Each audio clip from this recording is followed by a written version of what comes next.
పేతురు రాసిన మొదటి పత్రిక 3వ అధ్యాయం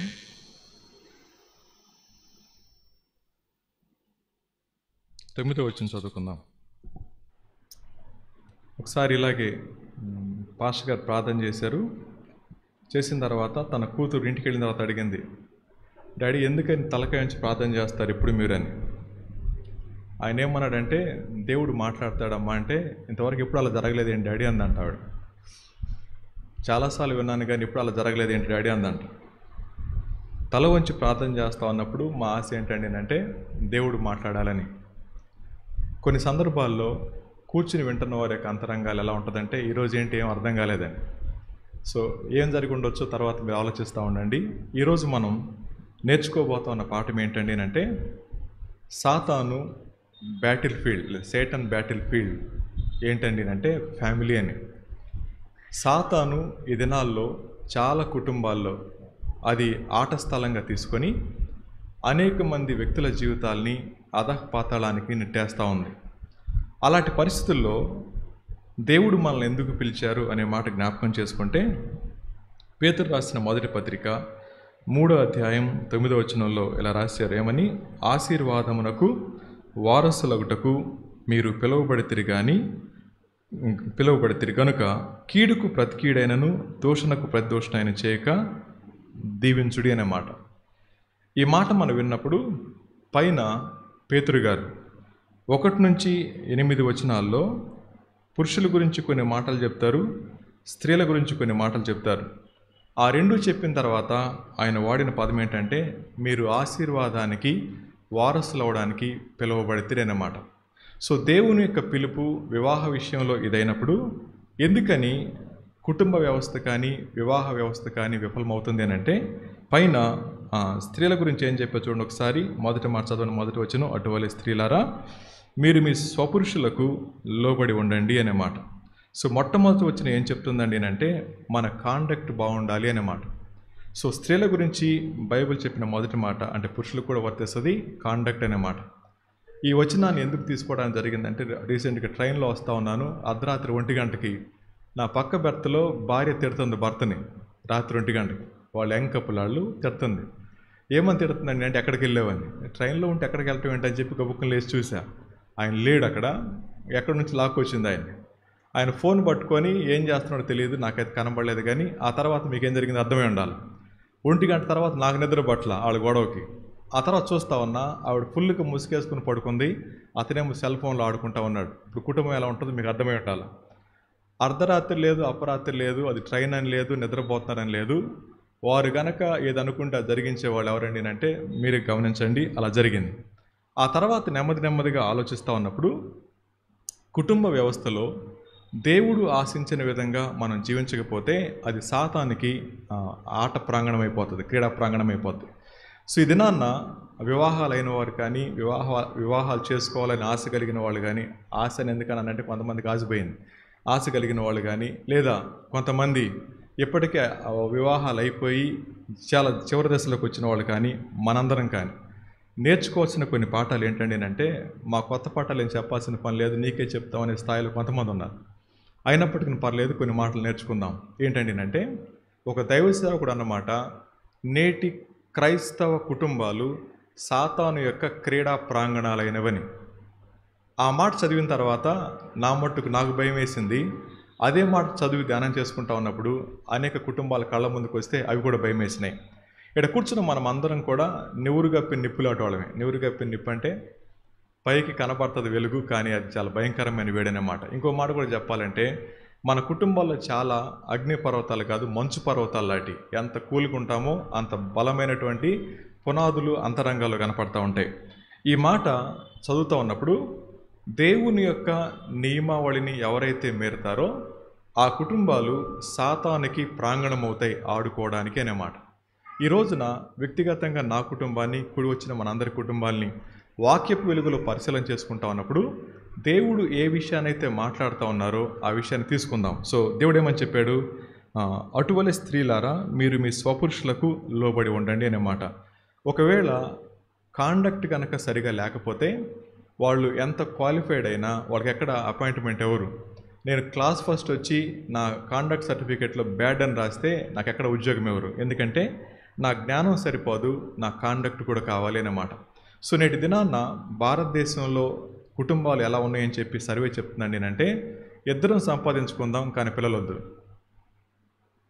ఇద్దరం సంపాదించుకుందాం కానీ పిల్లలొద్దు, నీ జీవితం నీదే, నా జీవితం నాదే. ఒక ఆవిడ ఇలా అంటుంది, 70 లక్షల సంపాదన వస్తుంది కానీ నాకు మనశ్శాంతి లేదు. ఒక ఆవిడ అంటే నన్ను పెళ్లి చేసుకోవాలంటే 70 లక్షల జీతం కావాలని చెప్పి. ఇవన్నీ ఆలోచిస్తూ ఉన్నప్పుడు మనిషి వాస్తవం నుంచి దూరంగా వెళ్ళిపోతా ఉన్న సమయాల్లో మానవుని యొక్క అంతరంగాల్ని ఆక్యుపై చేసుకుంటా ఉంది లేదా ఆక్రమించుకుంటా ఉంది. అపవాది అయితే ఎవరి అంతరంగం అపవాది చేత ఆక్రమణకు గురవుతుందో వారు దేవుని యొక్క వాక్యపు విలువలకు ఏమాత్రం కూడా స్థలాన్ని ఇవ్వలేరు.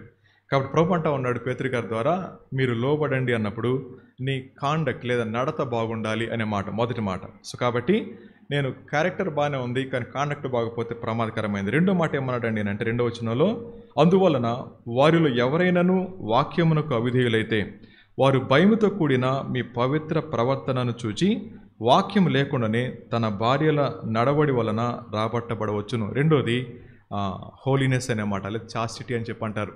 ఒకటి కాండక్ట్ అయితే, రెండోది పవిత్రమైన ప్రవర్తన అన్నమాట. కొంచెం ముందుకెళ్ళామనుకోండి, 3వ వచనాన్ని చదువుదాం. జడలు అల్లుకొనుటయు, బంగారు నగలు పెట్టుకొనుటయు, వస్త్రములు ధరించుకొనుటయు, వెలుపటి అలంకారమును మీకు అలంకారముగా ఉండక సాధువైనట్టు మృదువైనట్టునైన గుణమును అక్షయాలంకారము గల మీ హృదయపు అంతరంగ స్వభావమును మీకు అలంకారముగా ఉండవలను, అది దేవుని దృష్టికి మిగుల విలువ కలిగింది అన్నమాట. కొంతమంది భార్యలకి రేపు ఊరెళ్ళాలంటే ఈరోజు చెప్పాలి, ఎందుకంటే తయారవడం టైం సరిపోదు కాబట్టి. సో కొంతమంది వారం ముందే చెప్పాలి, కొంతమంది నెల ముందే చెప్పాలి, ఎందుకంటే నేనంటే మ్యాచింగ్స్ కుదరాలి కదా.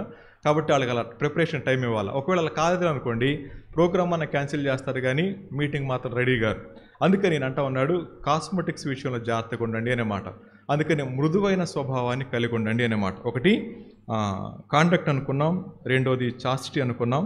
సో 3వది కాస్మెటిక్స్ అంటే ఒక ఆయన రాశాడు, అలా రాసుకున్నాను నేను. 4వది ఏంటండి అంటే అక్కడ కింద వచనం చెప్తాడు, 5వ వచనం ఏమన్నాడు అక్కడ ఆయన, అటువలే పూర్వము దేవుని ఆశ్రయించిన పరిశుద్ధ స్త్రీలను తమ స్వపురుషులకు లోబడి ఉండుట చేత తమను తాము అలంకరించుకొనిరి.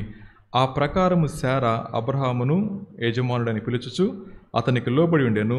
మీరును యోగ్యముగా నడుచుకొనుచు ఏ భయమునకు బెదరకనడలా ఆమెకు పిల్లలగుదురు అన్నమాట. సో 4వది గుణం బాగుండాలి అన్నమాట. సో ఈ 4 గంటల విషయాన్ని సహోదరులకి చెప్పారు, అది అలా పక్కన పెడదాం, కాసేపు మా గురించి కూడా మాట్లాడుకుందాం.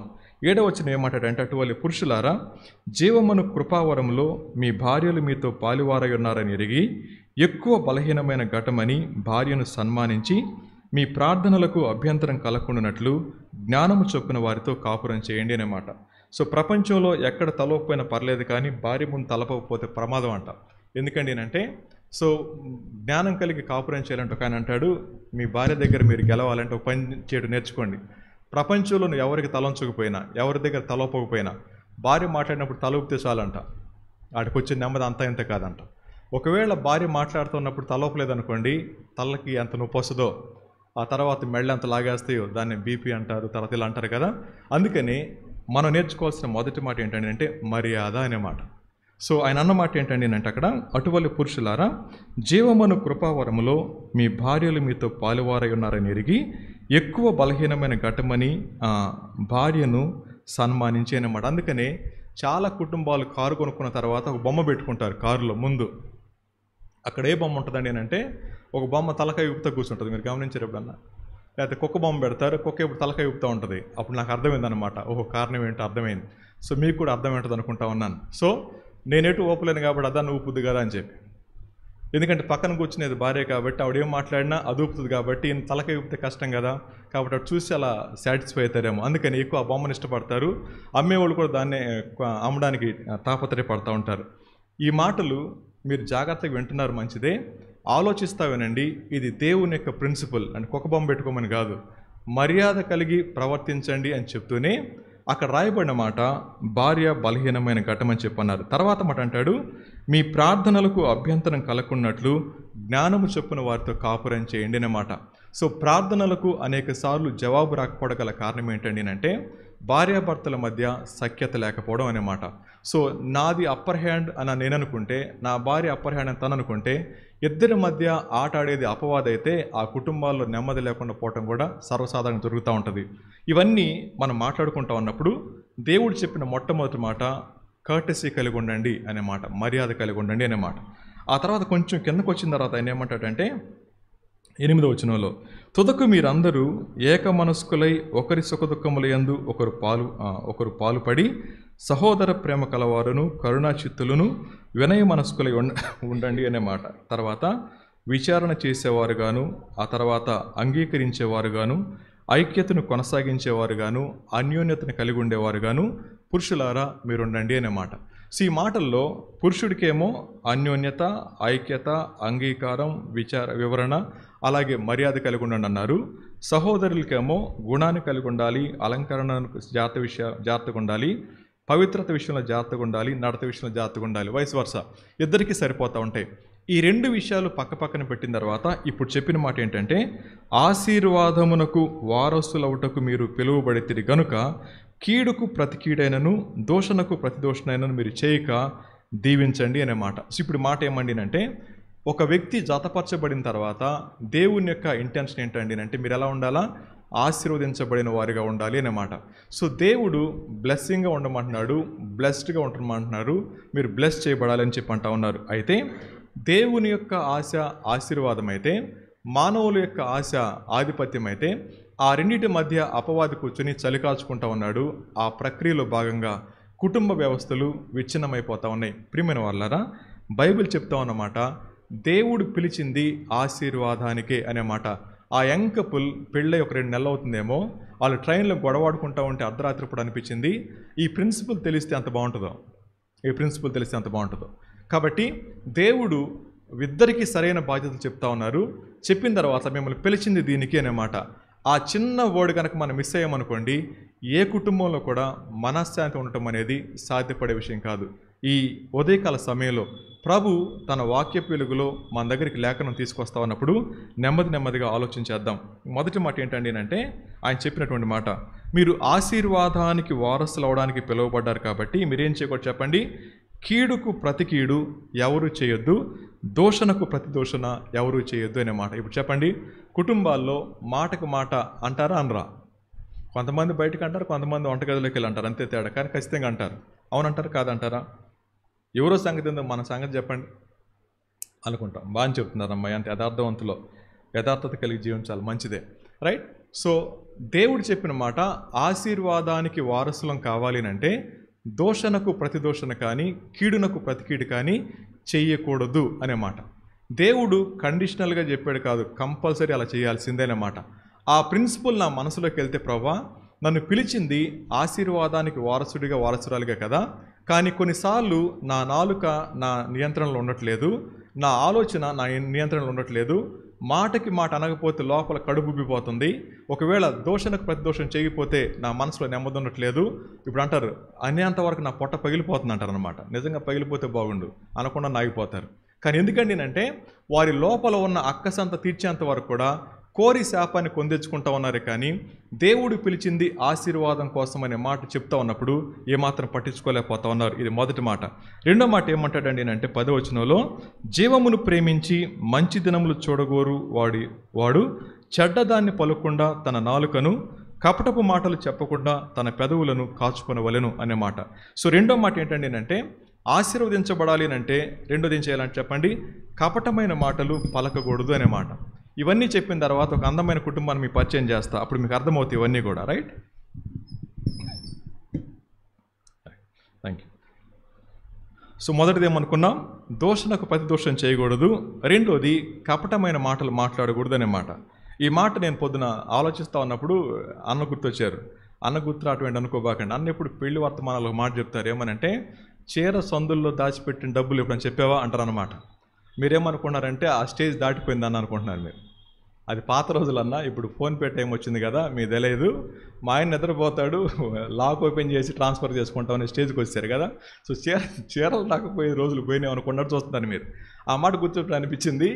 నిజంగా అలాంటి వాళ్ళు కూడా ఉంటే పురుషులు ఏం చేస్తారో నాకు తెలియదు, కానీ ఈ రోజుల్లో మోడర్నైజేషన్ అయిపోయిన తర్వాత క్రొత్త పద్ధతులు వెతుక్కుంటా ఉన్నారు. అదేంటో చెప్పమంటారా?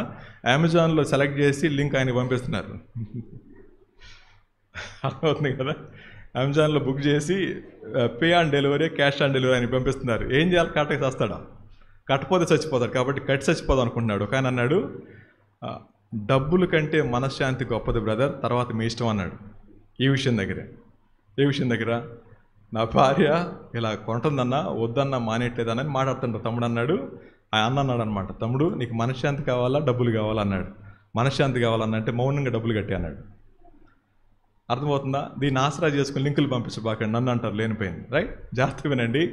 మనశ్శాంతి కోసం అని చెప్పి డబ్బుల్ని వృధా చేసుకోకండి, అలాగని చెప్పి ఆ మాట తీసుకొని లింకులు పంపించకండి, ఇది ప్రమాదకరమైనది. ఈ మాట అంటున్నాడు, కపటంగా ప్రవర్తించకండి అనే మాట. కపటంగా ప్రవర్తించకండి. రెండో మాట. మూడో మాట ఏంటంటే 11వ వచనంలో, అతడు కీడు నుండి తొలగి మేలు చేయవలను, సమాధానమును వెదకి దాన్ని వెంటాడవలను అనే మాట. సో కుటుంబంలో ఆశీర్వాదానికి వారసులం కావాలంటే థర్డ్ ఎలిమెంట్ ఏంటండి అంటే నెమ్మది, సమాధానం కోసం ప్రాకులాడుతూ ఉండాలి. ఎక్కడికక్కడ వైరం పెట్టుకోవడం కాదు, కానీ సమాధానాన్ని ఎలా మనం పొందుకోవాలో తాపత్రయపడాలి. అందుకని మత్తయి సువార్తలో ప్రభు ఏమన్నారు చెప్పండి? సమాధానపరచువారు ధన్యులు, వారు దేవుని కుమారులు అనబడుదురు అన్నమాట. ఇప్పుడు ఏ కుటుంబంలో సమాధానం లేదు, వాళ్ళు ఏమవుతారు? దెయ్యం పిల్లలు అవుతారు. సింపుల్ థింగ్ కదా? సమాధానపరచువారు ధన్యులు, వారు దేవుని కుమారులు కుమార్తెలు అనబడదురు. ఇక్కడ మూడో మాట ఏమన్నారంటే, అతడు కీడు నుండి తొలగి మేలు చేయవలను, సమాధానాన్ని వెదకి దాన్ని వెంటాడాలి అనే మాట. ఇది మూడో మాట. నాలుగో చూడండి, ప్రభువు కన్నులు నీతిమంతుల మీదను, ఆయన చెవులు వారి ప్రార్థనల వైపు కొన్నవి, కానీ ప్రభువు ముఖము కీడు చేయు వారికి విరోధంగా ఉంది అన్నమాట. సో దేవుడు చూస్తూనే ఉన్నాడు, ఎవరు ఆయన చిత్తానికి వ్యతిరేకంగా ప్రవర్తిస్తూ ఉన్నారో తప్పకుండా ఆయన దృష్టి వారి మీద ఉంది అన్న విషయం గుర్తుపెట్టుకోవాలి. ఈ మాటలన్నీ వినిన తర్వాత ఆయన ఏమన్నారంటే 13వ వచనంలో, మీరు మంచి విషయంలో ఆసక్తి గలవారైతే మీకు హాని చేయువాడెవడు? Question mark. ఇప్పుడు నా కుటుంబంలో సమస్య వచ్చినప్పుడు నా వైపు నుంచి కానీ నా భార్య వైపు నుంచి కానీ ఈ రెండు విషయాలు మ్యాచ్ కాకపోతే సమస్య కారణం బయట కాదు, వితిన్ మాలోనే ఉంది సమస్య. ఆ సమస్య కారణాన్ని నేను కనుక జాగ్రత్తగా రెక్టిఫై చేసుకోకపోతే తద్వారా వచ్చే పర్యవసానానికి నేనే బాధ్యత వహించాలి, నా భార్య బాధ్యత వహించాలి, మా ఇద్దరి వలన పిల్లల బాధ్యత వహించాలి. ఎందుకు ఈ మాట చెప్తానండి అంటే, చాలా కుటుంబాల్లో దేవుడు చెప్పిన నియమావళిని అతిక్రమించిన కారణం చేత, దేవుడు ఎలా బ్రతకమన్నారో ఆ విధంగా బ్రతకకూడని కారణం చేత ఎన్నో కుటుంబాల్లో పైకి నవ్వుతా కనబడతా ఉన్నారు, కానీ వారి జీవితాల్లో నెమ్మది లేదు. ఈ మాట మనం వింటా ఉన్నప్పుడు ఒక మంచి కుటుంబాన్ని మీకు పరిచయం చేస్తాను రండి. ఆదికాండం 27వ అధ్యాయం. ఆదికాండం 27వ అధ్యాయంలో ఆ అధ్యాయాన్ని అలా తీసి పెడదాం. 46 వచనాలు ఉన్నాయి. ఈ 46 వచనాలు ఉన్నాయి ఆదికాండం 27వ అధ్యాయంలో. చాలా విషయాలు భయాన్ని కల్పిస్తాయి. ఏంటా భయం కల్పిస్తాయండి అంటే, దేవుడు ఆశీర్వదించాలనుకున్న కుటుంబంలో ఉండకూడని 7 విషయాలు ఈ కుటుంబంలో కనపడినాయి. ఆ 7 విషయాలు కనుక మన కుటుంబాల్లో ఉంటే మన పరిస్థితి కూడా అంతకుమించి ఎక్కువే కనబడదు. సో ఏంటండి అంటే, మొదట మాట చూడండి ఒకసారి. ఇస్సాకు వృద్ధుడై అతని కన్నులకు మందదృష్టి కలిగినప్పుడు అతడు తన పెద్ద కుమారుడైన ఏశావుతో, నా కుమారుడా అని అతని పిలువుగా, అతడు చిత్తము నాయనా అని అతనితో అనెను. అప్పుడు ఇస్సాకు, ఇదిగో నేను వృద్ధుడను, నా మరణ దినము నాకు తెలియదు, కాబట్టి నీవు దయచేసి నీ ఆయుధములైన నీ అంబుల పొదిని నీ విల్లును తీసుకొని అడవికి పోయి నా కొరకు వేటాడి మాంసము తెమ్ము. నేను చావక మునుపు నేను నిన్ను ఆశీర్వదించినట్లు నాకిష్టమైన రుచిగల భోజ్యములను సిద్ధపరిచి నేను తినుటకై నా యొద్దకు తెమ్మని చెప్పాను అనే మాట. మీకు హోంవర్క్ ఇస్తాను. ఆదికాండం 27వ అధ్యాయంలో ఆశీర్వాదం, దీవెన అనే మాటలు ఎన్నిసార్లు ఉన్నాయి తెలుసా అండి? 47 వచనాలు 22 సార్లు ఉన్నాయి. 47 వచనాల్లో 22 సార్లు ఆశీర్వాదము, దీవెన అనే పదాలు వాడబడ్డాయి. కానీ ఆ వాడబడిన ఆ పదాలకి ఆ కుటుంబానికి ఏమాత్రం సంబంధం లేదు. అవి ఒక్కొక్కటి చదువుకుంటా ఉన్నప్పుడు అనిపించింది, సాతాను విధ్వంసం చేయాలండి అంటే ఎంత జాగ్రత్తగా వాడు ఎంటర్ అవుతాడో, ఏ విధంగా కుటుంబాన్ని విచ్ఛిన్నం చేస్తాడో చూస్తూ ఉన్నప్పుడు నేను రాసుకున్న మాట, సాతాను విధ్వంసానికి కుటుంబం ఆట స్థలం అయిపోయింది అనే మాట. ఎందుకండి అంటే, దేవుడు చెప్పిన విధి విధానాల్ని మన జీవితాల నుంచి ప్రక్కకు పెట్టిన మరుక్షణం అపవాది తీసుకొచ్చే 7 ప్రమాదకరమైన విషయాలు ఒకవేళ ఈ ఉదయకాల సమయంలో వింటా ఉన్నప్పుడు అవి నాలో ఉన్నా మనలో ఉన్నా ఖచ్చితంగా అది మనకు ఒక హెచ్చరిక. మళ్ళీ చెప్తున్నాను, అది నాలో ఉన్నా మనలో ఉన్నా ఇది ఖచ్చితంగా హెచ్చరిక. చూద్దాం, ఎలాగో చూద్దాం. చూడండి, ఈ చిన్న కుటుంబం గురించి మీకు తెలుసు. ఎవరెవరు ఉన్నారు ఈ కుటుంబంలో? అమ్మ ఎవరెవరు ఉన్నారు? మోషే, అమ్రామ్, అంతే కదా? అంతేనా? ఓ అమ్మ, మోషే అమ్రామ్ ఉన్నారు. ఇక్కడ ఎవరున్నారండి? ఇస్సాకు, రెబ్కమ్మ ఉన్నారు. ఇద్దరున్నారు. ఇస్సాకు, రెబ్కమ్మ ఉన్నారు కదా. వాళ్ళిద్దరికి 2 అందమైన పిల్లలు. ఎవరెవరు వాళ్ళు? అందంగానే ఉన్నారా? ఒళ్ళంతా రోమాలు ఉన్నాడు, అందంగా ఉంటాడా? ఏమో మరి, అందంగా ఉన్నాడు. మెడ మీద కూడా ఎంటికలు ఉన్నాయంట. అందమైన కుటుంబం. ఆ అందమైన కుటుంబంలో అమ్మ కొడుకు ఒకడు, నాన్న కొడుకు ఒకడు. ఎవరు అమ్మ కొడుకు? ఎవరు? భలే చెప్తున్నారు మీరు. అమ్మ కొడుకు ఎవరు? మీ కొడుకు ఎవరు? ఇప్పుడు చెప్తాను. మీ కొడుకు ఎవరు? మీ కూతురు ఎవరు? రైట్, సరే. పంచుకున్నారు. పెద్ద కొడుకునే నాన్న పంచుకున్నాడు, చిన్న కొడుకునే అమ్మ పంచుకుంది. అక్కడే అపవాది ఎంటర్ అయిపోయింది. ఎంటర్ అయిపోయిన తర్వాత ఒక చిన్న విషయం దగ్గర ఒక సంఘటన చూద్దాం. 25వ అధ్యాయం 28 వచ్చిన చదువుకుందాం. 25వ అధ్యాయం 28 వచ్చిన. ఇస్సాకు ఏశావు తెచ్చిన వేట మాంసం తినుచుండెను గనుక, ఒక నాకలేస్తాం లేనిపోయింది, వేట మాంసం తెచ్చుకుని వండుకుని వచ్చారాం. ఏశావు తెచ్చిన వేట మాంసం తినుచుండెను గనుక అతనిని ప్రేమించెను, రెబెక యాకోబును ప్రేమించెను.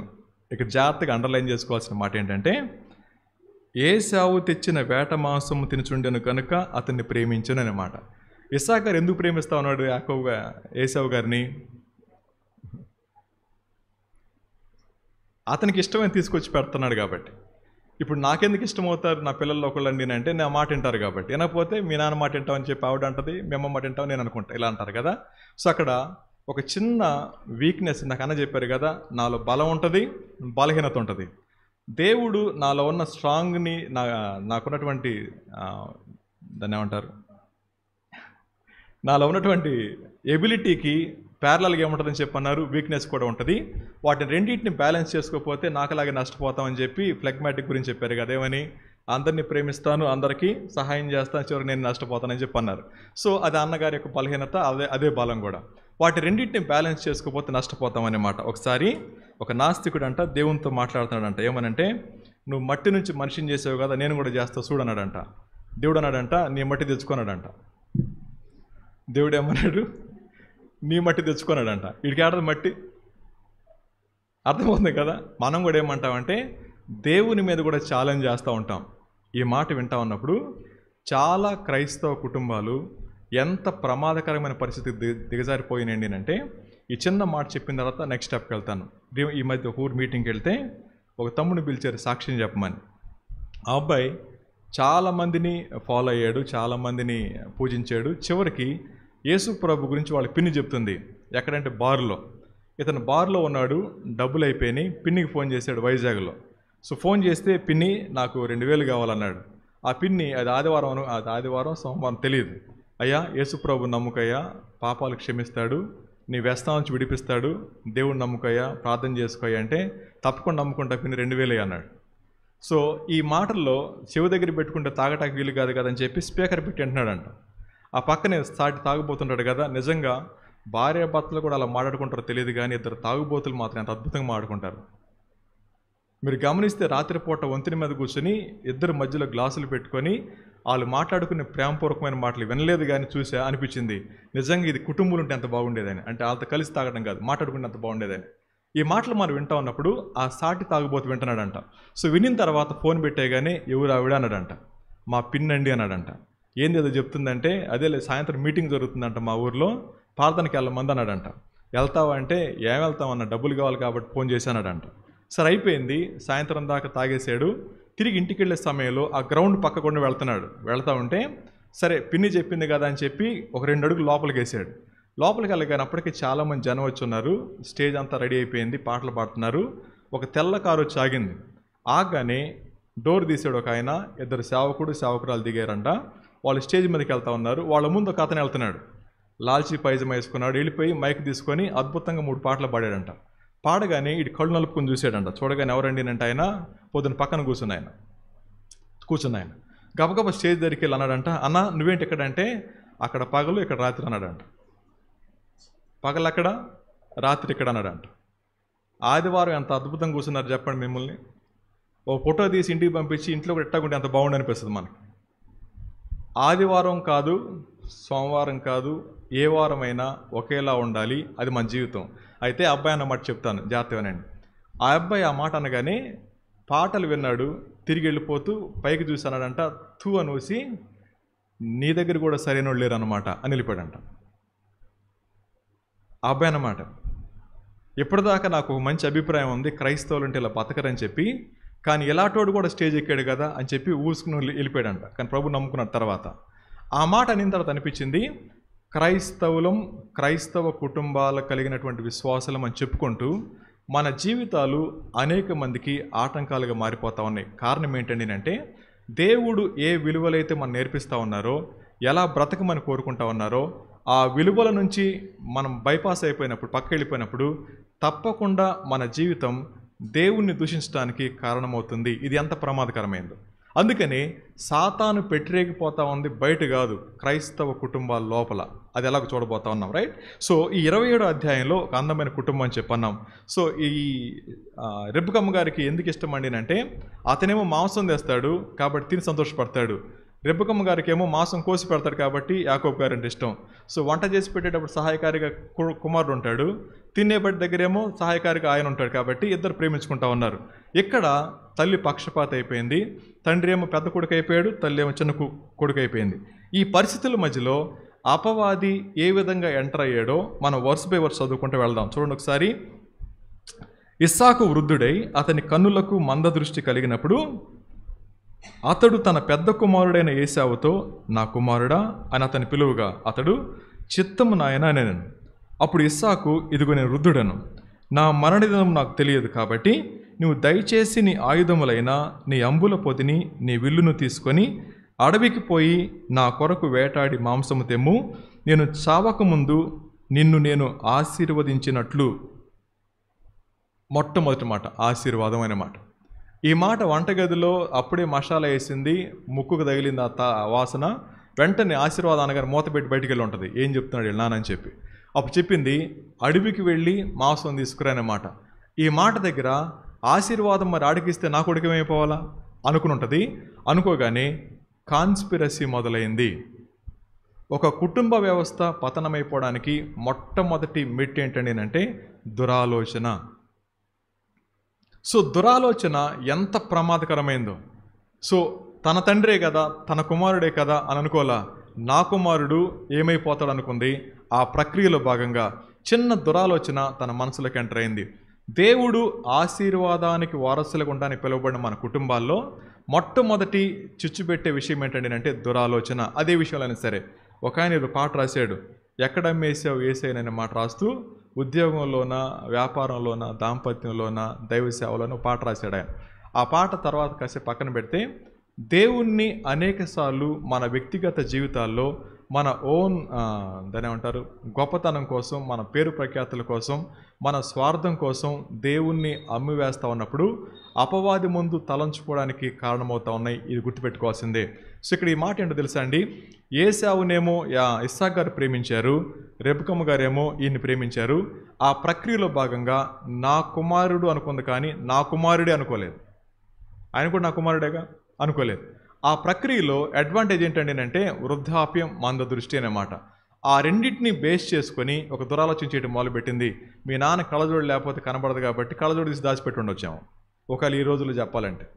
ఆ మాట మనం వింటా ఉన్నప్పుడు అనేక సార్లు సహోదరులు ఎంత ధైర్యంగా బండేసుకు వెళ్ళిపోతుంటారు. మొన్న వెళ్తున్నప్పుడు నా కారు వస్తుంది, ఒక సహోదరి తలక కూడా తిప్పట్ల దూసుకెళ్ళిపోతుంది. అప్పుడు అన్నాను, వాళ్ళకున్న ధైర్యం మనకుంటే యాపిల్ పండు ముందు మనమే తినేవాళ్ళం అనుకున్నాను అనమాట. వాళ్ళకి ఎంత ధైర్యం ఉంటే యాపిల్ పండు తినేవాళ్ళు చెప్పండి, అవునా? డ్రైవ్ చేసేవాళ్ళు మాకు అర్థమైంది. ఎవరికన్నా మేము క్రాస్ అవ్వచ్చు, కానీ ఆడవాళ్ళు మాత్రం క్రాస్ చేయలేదు, ఎందుకంటే వాళ్ళు ఎవరిని పట్టించుకోరు, దూసుకుని వెళ్ళిపోతారు అంతే. అప్పుడు అనిపించింది అన్న వీళ్ళకున్న ధైర్యం మాకుంటేనే అనిపించింది. అర్థమవుతుంది మీ మాట? అర్థమైందమ్మా? ఎందుకండి అంటే అవ్వం ఇలా అనుకుందంట, దేవుడు తినొద్దన్నాడు కానీ చూడొద్దన్నాడా అని. తినొద్దన్నాడు కానీ కొయ్యొద్దన్నాడా? తినొద్దన్నాడు కానీ కొరకొద్దన్నాడా? తినొద్దన్నాడు కానీ జ్యూస్ మింగొద్దన్నాడా? మింగి పడేసినాడు. ఎంత అయిన తర్వాత ఇంకేముందని చెప్పి తినేసిందంట. ఎంత ధైర్యం ఉండాలా? చిన్న ఆలోచన ఎంత నష్టం తీసుకొచ్చింది. అందుకని దురాలోచన ఒకసారి ఆ రెబ్బకమ్మ గారి మైండ్లోకి ప్రవేశించగానే ఎక్కడి దాకా తీసుకెళ్ళడం తెలుసా అండి? ఆమె చివరి చూపు తన కుమారుణ్ణి సేవ్ చేసే ప్రక్రియలో బాయి నాన్న జాగ్రత్త, మామయ్యని అడిగినట్టు చెప్పంది. అదే చివరి మాట అయిపోయింది. అంతటితో ఇక చూడలా. తన ఆశ ఏంటండి అంటే నా కొడుకు ఉన్నతంగా ఉండాలి. ఓకే, దేవుని యొక్క ప్రణాళిక వేరే, నేను దాన్ని తప్పనట్లేదు. కానీ ఆ ప్రక్రియలో ఆమె చేసిన ఆలోచన ఆమె చూడలేకపోయింది.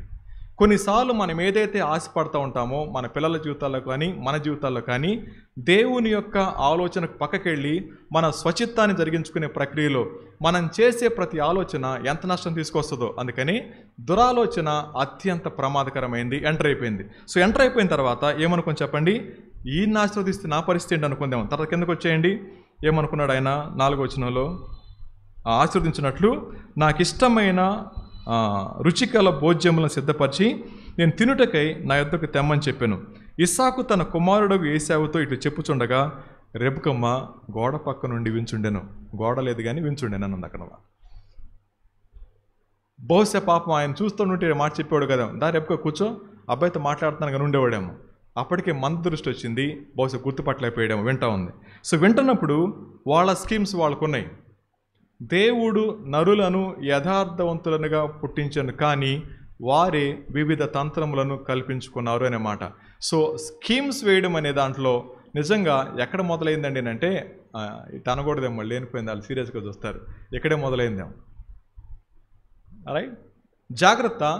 మనం గనక దేవుని యొక్క ఆలోచనకు వేరుగా మనం చేసే ప్రతి ఆలోచన కనుక దేవుని సన్నిధిలో వడగట్టకపోతే, దేవుని వాక్య వెలుగులో పరిశీలన చేసుకోకపోతే, తద్వారా తాత్కాలికమైన ఆనందాన్ని పొందుకోవచ్చు, కానీ శాశ్వత కాలమైన దుఃఖాన్ని కొని తెచ్చుకున్న వాళ్ళం అవుతాం.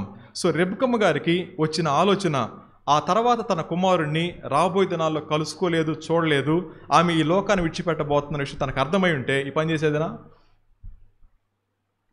అర్థమవుతుంది కదా. అందుకని మనం చేసే ఆలోచనలు అప్పటికి ఆనందాన్ని ఇస్తాయి.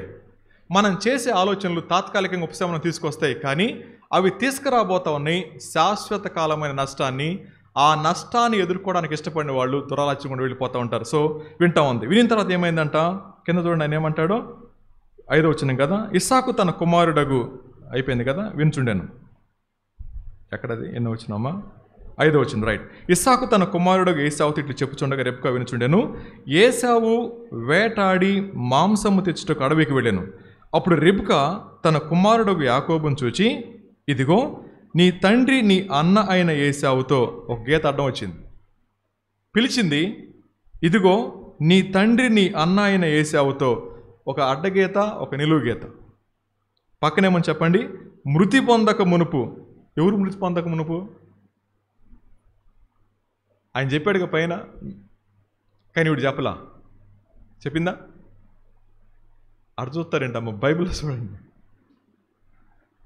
ఒక నిలువు గీత, ఒక అడ్డగీత ఉంది. తర్వాత ఏముంది? మృతి పొందక మునుపు. ఏ మృతి పొందక మునుపు? నీ తండ్రి నీ అన్న అయిన ఏశావుతో మృతి నొందక మునుపు. ఎవరో ఆలోచించుకుంటుండాలి బహుశా యాకోబు గారు. మృతి నొందక మునుపు నేను తిని యెహోవా సన్నిధిని నిన్ను ఆశీర్వదించినట్లు నా కొరకు మాంసము తెచ్చి నాకు రుచికల భోజ్యములను సిద్ధపరచమని చెప్పగా వింటిని అన్నప్పుడు యాకోబు గారు అన్న మాట్లాడారా? ఏం మాట్లాడలా.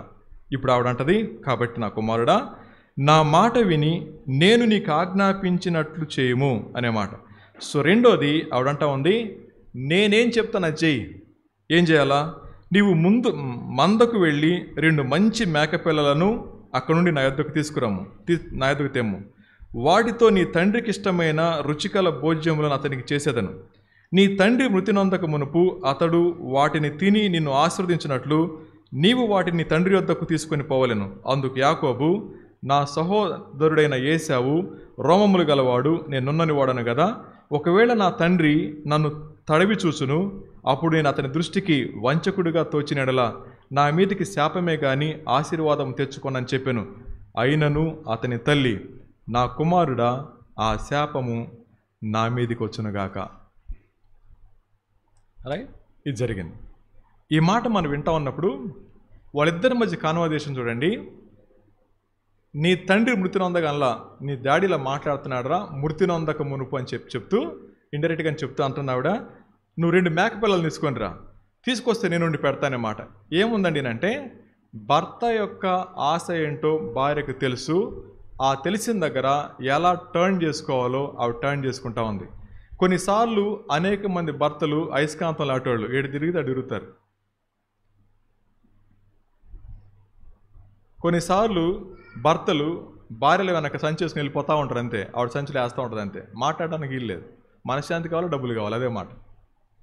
ఆ ప్రక్రియలో ఎంతమందో ఒక ఆయన బండి మీద తీసుకెళ్తా, అన్న ఇది రోబోటిక్ హోటల్ అని అన్నాడు. అంటే ఏంటి బ్రదర్ అంటే, మనం కూర్చుంటే రోబో వచ్చి మనకు అందిస్తుంది అన్నాడు అనమాట. ఏం అందిస్తుందని చెప్పన్న, చేతులు పలావ్ ప్లేట్ తీసుకొస్తుంది, మన ముందు నిలబడగానే ఏదో మాట్లాడుద్దంట, భాష అర్థం కాదంట, చేయి జాపుదని టక్కని తీసుకోవాలంట. బొమ్మను చూడటానికి బోర్డు ఖర్చు పెట్టి వెళ్తున్నారు వాళ్ళు. తెచ్చేది పలావ్ అన్నమే, కానీ రోబో వస్తుంది. రోబోకి ఏం తెలుసు అండి అంటే తీసుకురావడం, ఆడ పెట్టి వెళ్ళిపోవడం, అంతవరకే తెలుసు. కానీ మనం తింటా ఉందని తెలియదు, చేతులు ఏం పెట్టారు కూడా తెలియదు. అలాంటి భర్తలు బోల్డ్ మంది, రోబోటిక్ భర్తలు ఉన్నారు చాలామంది. అర్థమవుతుందండి. అందుకని రోబోటిక్ సర్జరీ అన్నప్పుడు మనతో ఏం పని లేదు, అది చేసుకుంటూ పోతే జాగ్రత్త. దేవుని యొక్క నియమావళిని అతిక్రమించే భార్య అయినా భర్త అయినా తప్పక వెల చెల్లించాల్సిందే. అదే రూపం ఉంటుందో మనకు తెలియదు.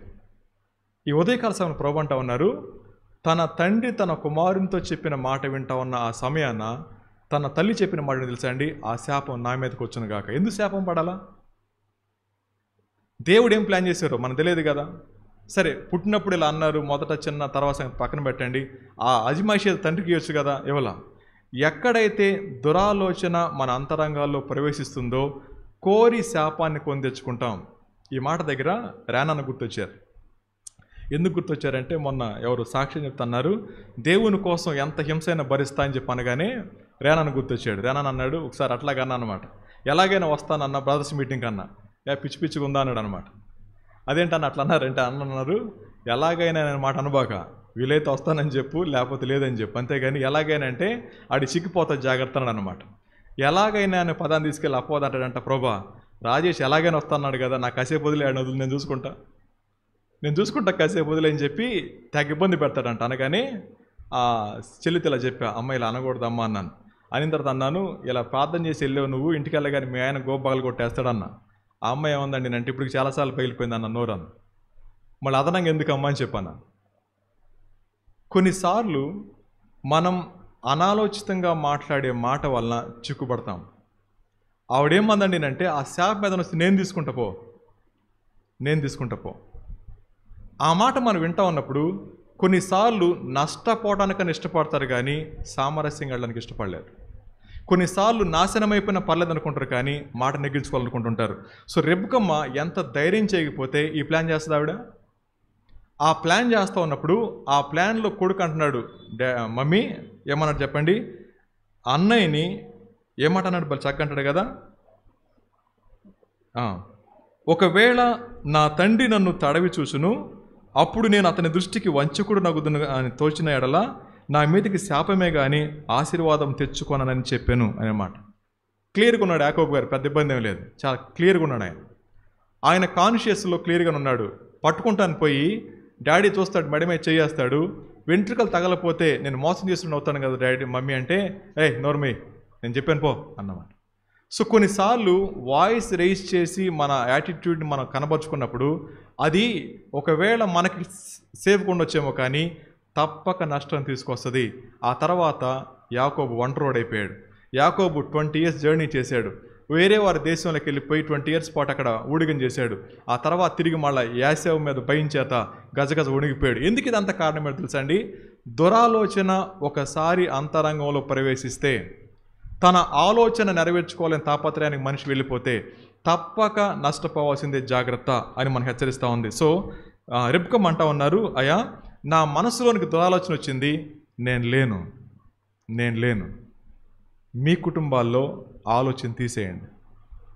ఎందుకండి అంటే మిమ్మల్ని వివాహంలో జతపరిచింది ఎందుకో తెలుసా, ఆశీర్వాదానికి వారసులు అవ్వాలి మీరు. We are the blessed people. ఆశీర్వాదానికి వారసులు అవ్వాల్సిన మీరు ఎందుకు ఎలాగైపోతున్నారండి అంటే కారణం ఏంటో తెలుసా, ఎక్కడో దేవుని యొక్క ఆలోచన కంటే ఎక్కువగా మన సొంత ఆలోచనని బేస్ చేసుకుంటూ వెళ్తున్నప్పుడు తప్పక నష్టం కనబడుతుంది, జాగ్రత్త అని హెచ్చరిస్తూ ఉంది. ఈ మాటలు ఎందుకు వచ్చినో అర్థం కాలేదు, కానీ పొద్దున అన్న వాక్యం చెప్పాలని చెప్పిన తర్వాత రాసుకుంటా ఉంటే ఒక్కొక్క విషయం భయం వేస్తూ ఉంది. కారణం ఏంటో తెలుసా అండి? కొన్నిసార్లు నా భార్య విషయంలో నేను ప్రవర్తించిన తీరు కానీ, నా పిల్లల విషయంలో ప్రవర్తించిన తీరు కానీ, నా ఆలోచన నెరవేర్చుకోవాలనుకునే ప్రక్రియలో, ఒకవేళ అప్పర్ హ్యాండ్ ఉండాలనుకునే ప్రక్రియలో నేను ఏ విధంగా బిహేవ్ చేశానో, తద్వారా ఏమి నష్టపోయిన అర్థమైనప్పుడు దురాలోచన ఎంత ప్రమాదకరమైంది. కాబట్టి ఆలోచనను పసిగట్టేవాడు ప్రభువు అన్న విషయం నాకు అర్థమైతే భయపడాలా లేదా? చూడండి, ఇప్పుడు ఒకసారి 6వ అధ్యాయం చదవండి. ఆదికాండం 6వ అధ్యాయం 5వ వచనం చదవండి. ఆదికాండం 6వ అధ్యాయం 5వ వచనం చదవండి. ఎంత స్పష్టంగా రాసిపెట్టున్నారు అక్కడ. నరుల చెడుతనము భూమి మీద గొప్పదనియు, వారి హృదయం యొక్క తలంపుల్లోని ఊహ అంతయు ఎల్లప్పుడూ కేవలం చెడ్డదని యెహోవా చూశాడు. రెబ్కమ్మ గారి ఆలోచన తెలియదా? తెలుసా? తెలియదంటారా? దేవుడు తెలుసు. మన ఆలోచన తెలియదా? తెలుసు. అక్కడ రాయబడిన మాట, నరుల యొక్క ఆలోచనలోని ఊహ అంత ఎల్లప్పుడూ కేవలం చెడ్డది. దేవుడు చూసి ఎలా బేర్ చేస్తున్నాడు? ఇది మన క్వశ్చన్ చేసుకోవాల్సింది. నా ఆలోచనల్లో ఊహ తెలిసిన దేవుడు నా విషయంలో తీర్పు ఇచ్చడం పెద్ద కష్టమేం కాదు, కానీ దేవుని యొక్క ప్రణాళిక నుంచి పక్క వెళ్ళిపోతూ ఉంటే ఎంత వేదన పడుతుంటాడు దేవుడు. నేను పిలిచింది మీరు ఆశీర్వదించబడాలా, నేను పిలిచింది మిమ్మల్ని సంతోషంగా ఉండటానికి, కానీ ఎక్కడ దేవుని యొక్క ఆలోచనకు వేరుగా మనం ప్రవర్తిస్తూ ఉంటామో అది తప్పకుండా మనకి ఇలా అర్థమవుతుంటుంది. కాబట్టి గుర్తుపెట్టుకోండి, నేను ఏదైతే ఆలోచిస్తూ ఉన్నానో అది ప్రభువుకు తెలుసన్న స్పృహ ఆ క్షణాన రెబ్బకమ్మగా చేస్తున్నట్లయితే గజగజ వణకాల్సింది. అలా వణకకపోగా అంటుంది, అది అనొచ్చు నేను చూసుకుంటాలే పో. ఎంత ధైర్యం ఉంటే అనాలా? దేవునితో చెలగాటమా? చాలాసార్లు మన జీవితాల్లో మనం తీసుకునే నిర్ణయాలు కానీ, మనం చేసే ఆలోచనలు కానీ, కోరి మనం పొందించుకున్న ఇబ్బందులే కానీ దేవుడు అందుకు కాదు పిలిచింది. సో చాలా కుటుంబాల్లో ఎందుకు ఈ శ్రమ, ఎందుకు ఈ బాధ అన్నప్పుడు ఏంటో తెలుసా అండి? మనం చేసిన కాన్స్పిరసీ. ఒకవేళ దానికి మారు పేరు చెప్పాలంటే కుట్ర అనాలన్నమాట. కాన్స్పిరసీ.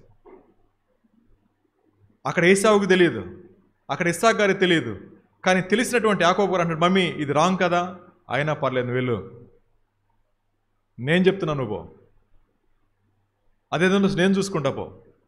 అరే శాపం తీసుకుంటావా? ఏంటో ఆ శాపం తెలుసా? రెబ్బకమ్మ లేదు, షీజ్ నో మోర్.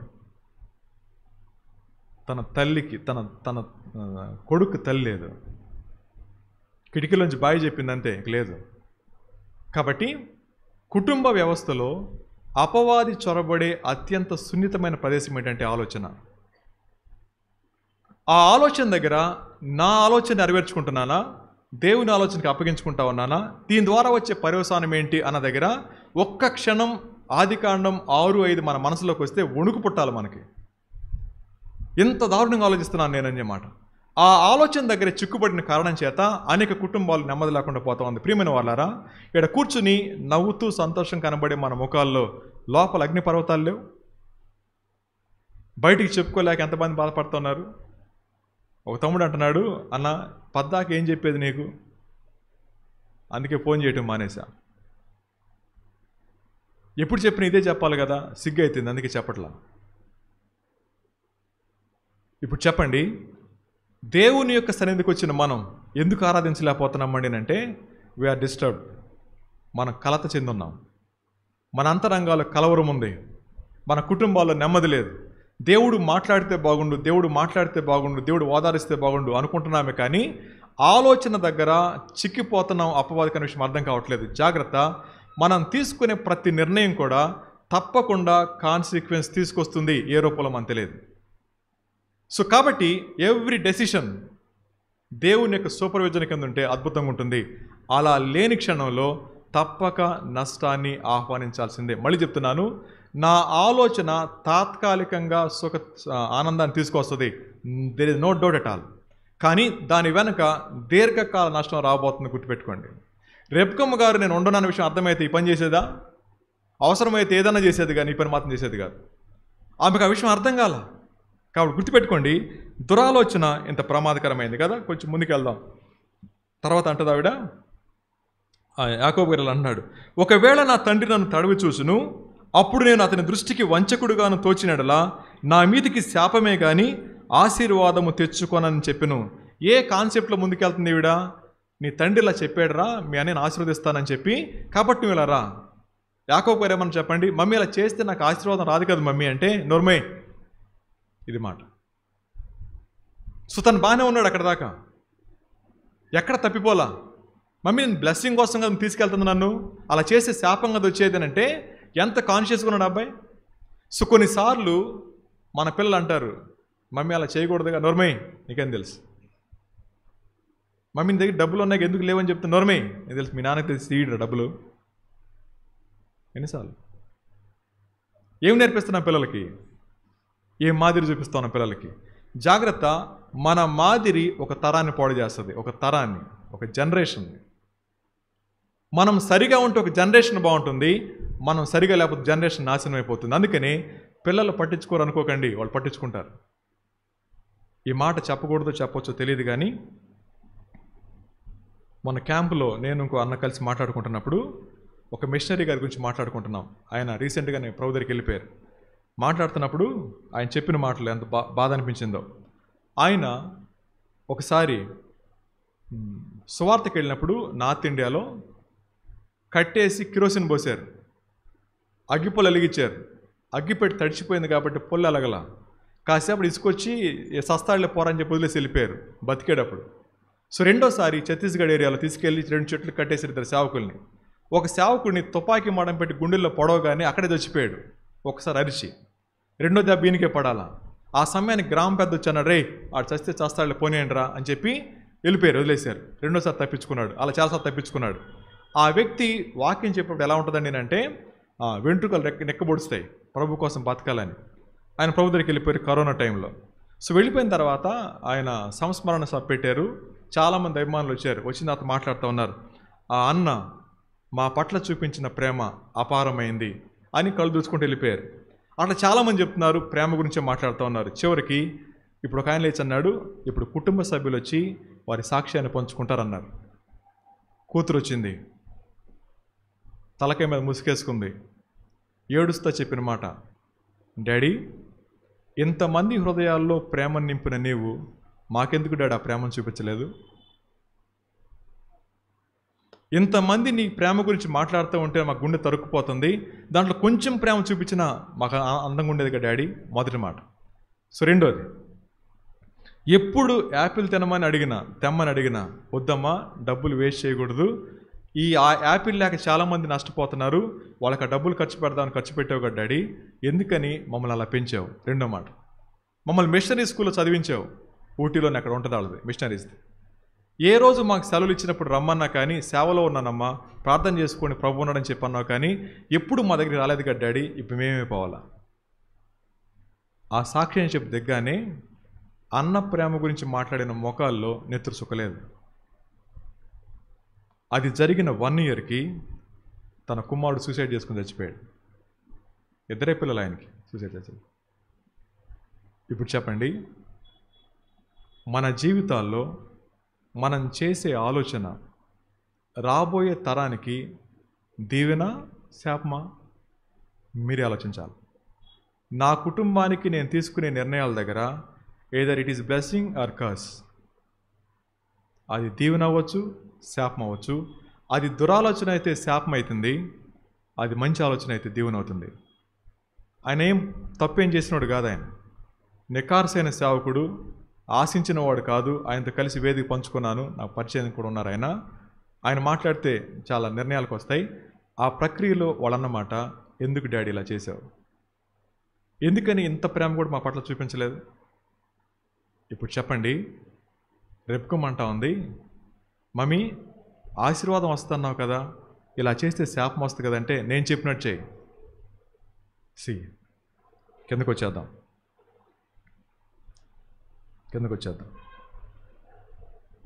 13వ వచనం, అయినను అతని తల్లి, నా కుమారుడా, ఆ శాపము నా మీదకి వచ్చునుగాక, నీవు నా మాట మాత్రము విని పోయి వాటిని నా యొద్దకు తీసుకొని రమ్మని చెప్పగా అతడు వెళ్ళి వాటిని తన తల్లి యొద్దకు తీసుకొని వచ్చెను.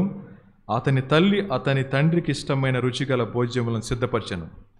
మరియు తన జ్యేష్ఠ కుమారుడగు ఏశావునకు సొగసైన వస్త్రములు ఇంట తన యొద్ద ఉండెను గనుక రెబ్కా వాటిని తీసి తన చిన్న కుమారుడగు యాకోబునకు తొడిగించి ఆ మేకపిల్లల చర్మముతో అతని చేతులను అతని మెడ మీద నునుపు భాగమును కప్పి తాను సిద్ధపరిచిన రుచిగల భోజ్యములను రొట్టెను తన కుమారుడగు యాకోబు చేతికి ఇయ్యగా అతడు తన తండ్రి వద్దకు వచ్చి నా తండ్రి అని పిలిచాడు.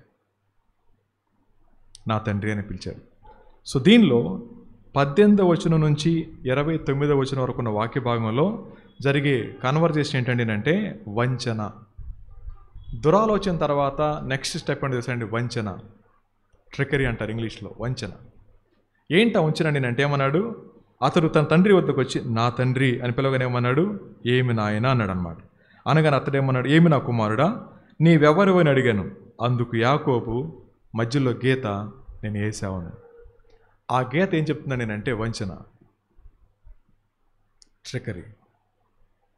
ఆ చిన్న గీత చెప్పి మాట తెలుసండి వంచన. ఎన్నిసార్లు వంచన ఈ నాలుక ద్వారా జరుగుంటుందో మన జీవితాల్లో. ఎక్కడ దురాలోచన ఉంటుందో అక్కడ వంచన ఉంటుంది. ఏమి నా కుమారుడా, ఎవరు నువ్వు అంటే మనకు చెప్పండి వంచన. ఎవరితో చెప్పాడు ఈ మాట? ఎవరితో చెప్పాడు? డాడీతో. మన పిల్లలు ఏంట్రా నువ్వు చేసావంటే నేను చేయలేదు డాడీ అంటారు ముందు 4 సార్లు. చేసిన దాళ్ళని తెలిసిపోద్ది, కానీ మొదట చెప్పి మాట నేను చేయలేదు డాడీ అన్నమాట. పెద్దవాళ్ళకి మనకేం అర్థమవుతారే, నీ ముఖం చెప్తున్నారు చేసావని అంటే నేను చేయలేదు డాడీ, రైట్? వంచన. దురాలోచన వెంటనే మన జీవితాల్లో ప్రవేశించేది వంచన. ఎవరిని వంచుకుంటున్నారు? 1 తన మనస్సాక్షిని వంచుకుంటున్నాడు. 2 తన తండ్రిని వంచిస్తూ ఉన్నాడు. తన కాన్షియస్ ఈజ్ క్లియర్, నేను తప్పు చేస్తున్నాను. బట్ అదే సమయంలో కాన్షియస్ని నొక్కి పడుతున్నాడు, వంచన చేస్తూ ఉన్నాడు. ప్రియమైన వాళ్ళారా, దేవుని యొక్క ఆత్మ కలిగిన మనందరి జీవితాల్లో ఎక్కడ పొరపాటు చేస్తున్నామో మనం స్పృహలోనే ఉంటాం. ఆ కాన్షియస్ని ఎక్కడైతే ప్రెస్ చేస్తామో అక్కడ వచ్చేదాన్ని వంచన అంటారు. 2వ మాట కిందకు వచ్చేద్దాం. ఏమి నా కుమారుడు అనగానే ఏమన్నాడు? నీవెవరు అని అడిగి. అందుకే యాకోబు నేను ఏశావును అను నీ జ్యేష్ఠ కుమారుడను, నీవు నాతో చెప్పిన ప్రకారం చేసి ఉన్నాను. నీవు నన్ను దీవించటకే దయచేసి లేచి కూర్చుండి నేను వేటాడి తెచ్చిన దాన్ని తినమనెను. ఎంత చెప్తాడు అసలు ఎవరన్నా? అబద్ధం ఆడేవాడు బోడు ఎక్స్ప్లెనేషన్ ఇస్తారు. అదొకటే గుర్తు మనకి. అబద్ధాలు ఆడేవాడికి ఎక్స్ప్లెనేషన్ ఎక్కువ ఉంటుంది. అర్థమవుతుంది కదమ్మా? అందుకని అన్నయ్య ఏం జరిగిందంటే అన్నయ్య అని చెప్పి మొదలు పెడతారనమాట. మా దగ్గర మాటలే ఉంటాయి. నెక్స్ట్ జరిగేది ఏంటో తెలుసు. వన్ సైడ్ నుంచి వస్తూ ఉంటుంది కదా అంతా కూడా. ఆయన అంటున్నాడు, తండ్రి ఏమడిగాడు?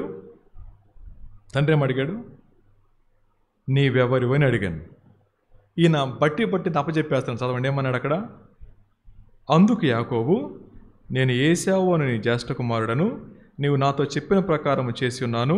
నీవు నన్ను దీవించటకే దయచేసి లేచి కూర్చుండి నేను వేటాడి తెచ్చిన దాన్ని తినమనెను అనే మాట అప్పచెప్పేశాడు. మళ్ళీ ఎక్కడ మిస్ అవుతాడు అని చెప్పి టప చెప్పేశాడు. ఏశావుకు అంత తొందర ఉండదు. అడిగిన దానికే సమాధానం చెప్తాడు. Yes daddy, no daddy, okay daddy, ఇంతవరకే ఏశావు. అయితే ఈయన యాకోబు కాబట్టి ఏది మమ్మీ చెప్పిందో కూలంకషంగా చెప్పేశాడు. తర్వాత మా చదవండి ఏమంటాడు? అప్పుడు ఇస్సాకు నా కుమారుడా ఇంత శీఘ్రముగా అది నీకు ఎట్లా దొరికిందని అతను అడగగా గీత ఇప్పుడు వంచిన చూడండి ఎలా ఉంటుందో. నీ దేవుడైన యెహోవా నా ఎదుటికి దాన్ని రప్పించడం చేత నేను చెప్పాను. ఎవరిని తీసుకొచ్చారు చెప్పండి? వీళ్ళ వంచనలోకి దేవుని కూడా ఈళ్ళు చేస్తూ ఉన్నారు. నీ దేవుడైన యెహోవా, నా దేవుడైన యెహోవా ఎలాంటోడో తెలియదు ఆయనకి? తెలుసా తెలీదా? తెలుసు కదా అమ్మా. నీ దేవుడైన యెహోవా నా యొద్దకు రప్పించాడు, అందుకే తొందరగా వచ్చాను. కళ్ళే లేవు, కాన్షియస్ ఉంది ఇస్సాకు గారికి. మందదృష్టి ఉంది, కానీ మతి ఇంకా మంచిగానే కనపడుతుంది. ఎందుకంటే అడవికి వెళ్ళాలి, వేటాడాలి, తీసుకురావాలి, ఇంత శీఘ్రంగా రాదు. అదొక సెన్స్ ఉంది ఆయనకి. ఆ మాట దగ్గర క్లియర్ చేసుకుంటున్నాడు, నేను తొందరగా దొరకదే. ఎంత అద్భుతమైన అబద్ధం అండి అది. ఏమన్నాడు చెప్పండి? ప్రైజ్లాడు అన్నయ్య, దేవుని మహాకృపను బట్టి, దేవుడు కనికరం చూపించడాన్ని బట్టి ఇదన్నా ఇలా ఉన్నాం, కానీ లేకపోతే ఏమైపోయేవాళ్ళము అంటారు. ఒత్త మాట. అయ్యగారు బయటికి వెళ్ళిపోగానే ఏంది నాకేదో అంటున్నామని చెప్పి ఇప్పుడు అన్నయ్య ఉన్నాడని ఊరుకున్నా, లేకపోతే నీ సంగతి అప్పుడే తేల్చేదాన్ని అని అప్పుడు అంటారు అన్నమాట. ఏమన్నా చెప్పండి, నీ దేవుడైన యెహోవా, నా ఇంక చూస్తే ఉపయోగం లేదమ్మా, అక్కడ చూడండి, నీ దేవుడైన యెహోవా నా ఎదుటికి దాన్ని రప్పించడం చేతనే అని చెప్పాను. అప్పుడు ఇస్సాకు, నా కుమారుడా, నువ్వు ఏశావును నా కుమారుడువో కాదో నేను నిన్ను తడవి చూచుటకు దగ్గరకు రమ్మని చెప్పాను. ఇప్పుడు యాకోబు గారు ఏం చూపించుండాలి చెప్పండి, జస్ట్ పిక్చరైజ్ చేసుకోండి. చేతులు చాపుంటాడా, మెడ చాపుంటాడా? దగ్గరకు రమ్మన్నప్పుడు చెయ్యి వేస్తాడు కదా, మెడకే ఉంచాలి కాబట్టి మెడ సరి చేసి ఉంటాడు. ఎందుకని, మమ్మీ కట్టింది ఊడిపోద్దాము మళ్ళీ వేషం అని చెప్పి గట్టి పట్టుకుని ఉంటాడు. మమ్మీ కట్టింది ముడేసుకొని కిందకి లాగుంటాడు. డాడీ ఇక్కడ చెయ్యి కావాలంటే చూసుకో, ఎక్కడ చెయ్యాలి నువ్వు చెప్పాలా, దగ్గరికి వచ్చాడు. అద్భుతంగా ఉంటుంది చూడండి, అక్కడ ఎంత అద్భుతంగా ఉంటుందో. ఇక్కడ మనం గుర్తుపెట్టుకొస్తున్న మాట చెప్తాను చూడండి. ఏమన్నాడు అక్కడ, కాదు నేను తడివి చూచేదనని దగ్గర రమ్మని చెప్పాను. యాకోబు తన తండ్రి అయిన ఇస్సాకు దగ్గరకు వచ్చినప్పుడు అతడు అతనిని తడవి చూచి, స్వరము యాకోబే కానీ యాకోబు స్వరమే కానీ చేతులు ఏశావు చేతులే అని అనమాట. గుండె జల్లుమంటుంది కదా, ఇది చలికాలం సన్నీళ్ళు పోసుకుని అటువంటి ఒకసారి తప్పని జల్లుమని ఉంటుంది కదా. అప్పుడు కిటికీ ఎంగ చూస్తుంటాడు, నువ్వు కంగారు పడి పక్కన ఉంటుంది మమ్మీ, ఒరే నువ్వేం మాట్లాడబాకని ఉంటుంది. అనగానే మమ్మీ చెప్పినట్టుగా తల వేసాడు అంతే. మమ్మీ ఇప్పుడు ఏం చెప్పాలి మమ్మీ, నేను చెప్పింది చెప్పు. సి, పిల్లలకి ట్రైనింగ్ ఇవ్వడంలో ఎవరి పిల్లకి వాళ్ళు ఇస్తారు. అంటే నా పిల్ల అయితే నేను, మా ఆవిడ పిల్ల అయితే మా ఆవిడ, నేను ట్రైనింగ్ ఇచ్చుకునే పదం నేను అంటాను అనమాట. ఇప్పుడు ఏమని ఇస్తాను చెప్పండి, ఈ సీన్ అంతటి చూసి అంత అద్భుతంగా ఉంటుంది డైరెక్షన్ అనమాట. రైట్, కెమెరా పెట్టుకొని కూర్చుంది, జాగ్రత్త, రైట్, లెఫ్ట్ తీసుకో, రైట్ తీసుకో, తలంచు మమ్మీ ఇప్పుడు ఇలా అడిగాడు ఏం చేయాలా, చెప్పు ప్రాంప్టింగ్ ఇస్తుంటారు కదా. అర్థమైందా? సండే స్కూల్లో మన స్టేజీ మీద వేస్తారు కదా, ఇప్పుడు ట్రైన్ వస్తుంది జూనియర్ సెక్షన్ అని, కానీ కింద అలా టీచర్ ఉంటుంది, ఇట్లా ఊపుతుంటారు అన్నమాట, ఇట్లా ఊపుతుంటారు కదా. సో ఆ ట్రైనింగ్ని అక్కడ అమ్మేస్తుంది. ఇప్పుడు ఈ పిక్చర్ చూడండి, దేవుడు ఎలా చూస్తున్నాడు ఆ విషయాన్ని. ఆ చిన్న సీన్ని ప్రభు ఎలా చూస్తున్నాడు, ఆయన హృదయం ఎలా ఉంటుంది. ఇది మనకు అర్థమైతే కుట్ర చేయగలుగుతామా? ఇది మనకు అర్థమైతే వంచన చేయగలుగుతామా? భర్త బయటికి వెళ్ళదా కానీ ఎక్కడికి వెళ్ళి వచ్చావని వంశాలు అడుగుతారు. వాళ్ళకి అర్థమయ్యేదాకా అడుగుతారు, వాళ్ళకి నిజం అనిపించేదాకా అడుగుతారు. అదే భార్య కనుక ఫోన్ చేసినప్పుడు ఎవరితో నీకెందుకు అంటారు. జనరల్ జరిగే పని అన్నమాట. ఈ మాట మనం వింటా ఉన్నప్పుడు వంచనకు గురయ్యే వేళ వ్యక్తులు మోసగించబడవచ్చేమో కానీ ప్రభు మోసగించబడలేడు. బ్లెస్ చేయాల్సింది దేవుడు, దీవించాల్సినటువంటి వాడు దేవుడు. ఆ దేవుని సమక్షంలో ఆయన పేరు చెప్పి ఆ వ్యక్తి మాట్లాడుతున్న మాట దగ్గర నీ స్వరం యాకోబుది, నీ చర్మం ఏశావుది అనగానే ఒక్కసారి రెండు కళ్ళు డైరెక్టర్ వైపు చూసినాయి. డైరెక్టర్ అన్నారు, ఏం తడబడబాక అయిపోయింది, లాస్ట్కి వచ్చేసింది కానీ అన్నారు అనమాట. తర్వాత ఏం జరిగింది చూడండి ఒకసారి. అనగానే యాకోబు చేతులు అతని అన్న అయిన ఏశావు చేతుల వలె రోమము గలవైనందున ఇస్సాకు అతనిని గుర్తుపట్టలేక అతనిని దీవించి, గుర్తుపట్టలేక అనే మాట అంటే తండ్రిని కూడా మోసం చేసేంత స్థాయికి దిగజారనాలో ఎగబాకనాలో తెలియదు, మోసం చేశాడు. గుర్తుపట్టలేక అన్నప్పుడు చాలా డిస్టర్బెన్స్ ఉంది మనసులో. వీడు కాదు, ఇట్టున్నాడే నా కొడుకీడు అని చెప్పి అర్థమవుతుంది, కానీ ఎంటుకలు తరుగుతున్నాయి, మరేం చేయాలా? అప్పుడు షార్ట్ కట్ అని ఎవరు వస్తుంటారు చెప్పండి, అడమ్మర్చి ఉంటుంది, శభాష్ వచ్చేయి ఇక అయిపోయింది, వచ్చేయక తర్వాత నేను చూసుకుంటా పో. ఇప్పుడు చూడండి అట్టుంటుందో, రైట్, బలి అనిపించింది, రైట్. తడవి చూచి ఇస్సాకు దగ్గరకు వచ్చినప్పుడు చూచి ఏశావు చేతుల నేను అతనిని దీవించి, ఏశావు అను నా కుమారుడవు నీవేనా అని అడుగగా యాకోబు నేనే అని.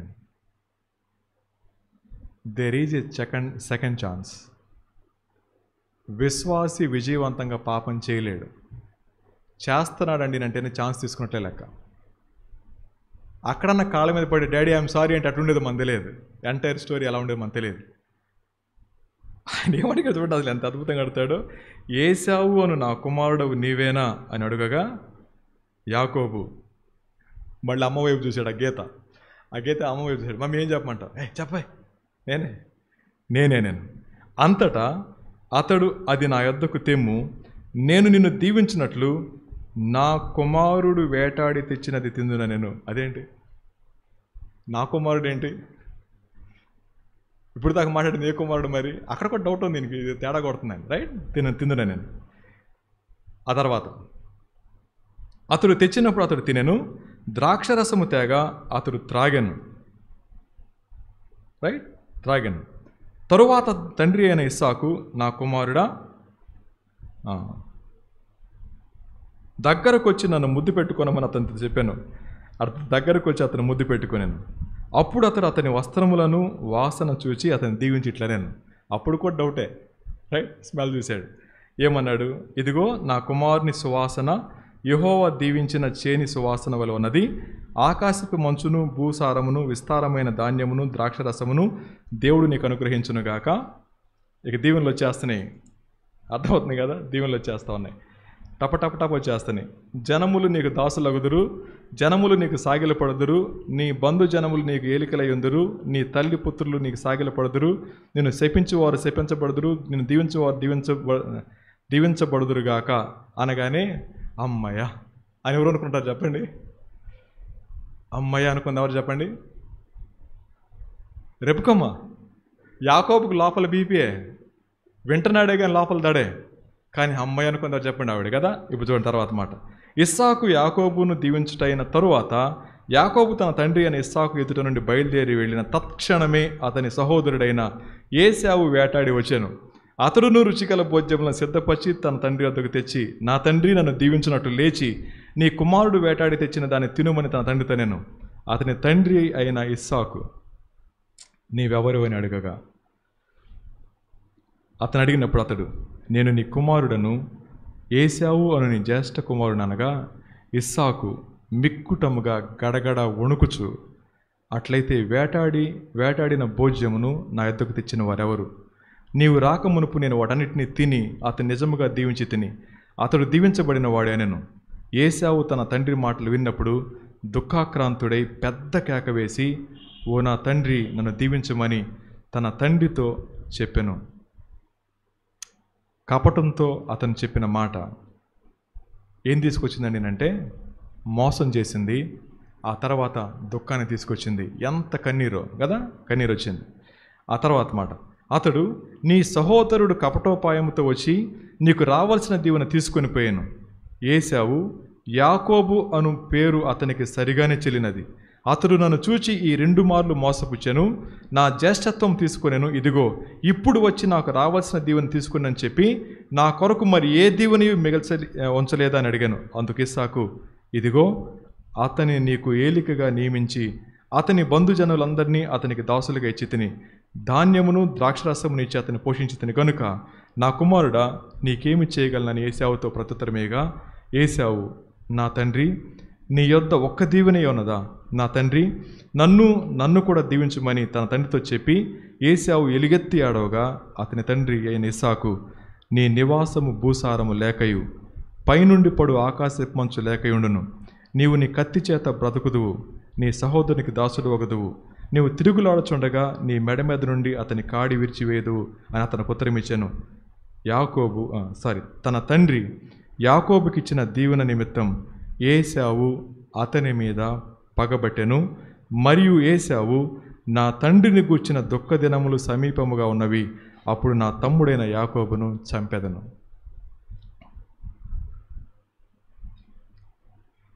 దీవెన అనే మాట 22 సార్లు ఉన్న ఈ చిన్న అధ్యాయంలో ఎంటర్ అయిన 7 విషయాలు 2 చెప్తాను. ఒకటి దురాలోచన, రెండోది వంచన, మూడోది కపటం, నాలుగోది మోసం, ఐదోది కన్నీళ్లు, ఆరోది ద్వేషం. ఈ 7 అంతల శ్రమ కారణం ఏంటంటే దేవుడు నన్ను చూస్తున్నానే స్పృహ లేకపోవడమే. మళ్ళీ చెప్తాను 7 విషయాలు. ఒకటి దురాలోచన, రెండోది వంచన, మూడోది కపటం, నాలుగోది మోసం, ఐదోది కన్నీళ్లు, ఆరోది ద్వేషం. ఈ మాటలు మనం వింటా ఉన్నప్పుడు మీరు ఆశీర్వాదానికి వారసులొకటికే పిలువబడితిరి కానీ అన్న మాట ప్రభు మనతో మాట్లాడినప్పుడు ఆ ఆశీర్వాదాలు మన కుటుంబాల్లో లేకపోవడం గల కారణం ఏంటంటే ఈ 7 అంతల అనుభవం మాత్రమే. సో ఈ 7 విషయాల్లో ఎక్కడ మనం చిక్కుకొని పోయినా మన కుటుంబాలు శాపగ్రస్తమే కానీ దీవించబడవు, జాగ్రత్త అని లేఖనం చెప్తాం. ఇప్పుడు చెప్పండి, మన కుటుంబాల్లో నష్టానికి గల కారణం ఏంటి? మన కుటుంబాల్లో కన్నీటికి గల కారణం ఏంటి? మన కుటుంబాల్లో ద్వేషాలు గల కారణం ఏంటి? మన కుటుంబాల్లో వంచనకు కపటానికి గల కారణం ఏంటి? ఏంటండి అంటే దేవుని ఆలోచన కాక నా ఆలోచన నెరవేర్చుకోవాలనే ఆలోచన ఎప్పుడైతే ప్రబలంగా మన అంతరంగాల్లో నాటుకుపోతుందో దేవుణ్ణి సైతం పక్కన పెట్టేస్తాం, మన స్వచిత్తాన్ని ఏలుబడికి అప్పగిస్తూ ఉంటాం. అట్టి సమయాన మిగిలేది దుఃఖమే. అయిపోయింది, ముగించబోతున్నాను. 28వ అధ్యాయం. ఇస్సాకు యాకోబుని పిలిపించి, నీవు కనాను కుమార్తెలు లేవతనైనా వివాహం చేసుకొనకూడదు, లేచి పద్దనరాములోనున్న నీ తల్లికి తండ్రి అయిన బెతుయేలు ఇంటికి వెళ్ళి అక్కడ నీ తల్లి సహోదరుడు లాబాను కుమార్తెలు ఒకదాన్ని వివాహం చేసుకోనమని అతనికి ఆజ్ఞాపించి పంపించేశాడు. పంపించినప్పుడు 9వ వచనం, ఏశావు కొంచెం పైకి కదా, 6వ వచనం, ఇస్సాకు యాకోబును దీవించి పద్దనరాములో పెండ్లి చేసుకుని వచ్చుటకై అతన్ని అక్కడికి పంపిననియు అతడు దీవించినప్పుడు నీవు కనాను దేశపు కుమార్తెల్లో ఎవరిని పెండ్లి చేసుకొనవద్దని అతనికి ఆజ్ఞాపించిననియు యాకోబు తన తల్లిదండ్రుల మాట విని పద్దనరాముకు వెళ్ళిపోయిననియు ఏశావు తెలుసుకుని వచ్చినప్పుడు, ఇదిగాక కనాను కుమార్తెలు తన తండ్రి అయిన ఇస్సాకునకు ఇష్టురాండ్రు కారని ఏశావునకు తెలిసినప్పుడు ఏశావు ఇష్మాయేలునంతకు వెళ్ళి తనకున్న భార్యలు కాక అబ్రహాము కుమారుడైన ఇష్మాయేలు కుమార్తెగు నెబాయోతు సహోదరి అయిన మహలతును కూడా పెళ్లి చేసుకునేను. అక్కడ యాకోబు బెయేర్షెబా నుండి బయలుదేరి హారాను వైపు వెళ్ళుచు అనే మాట.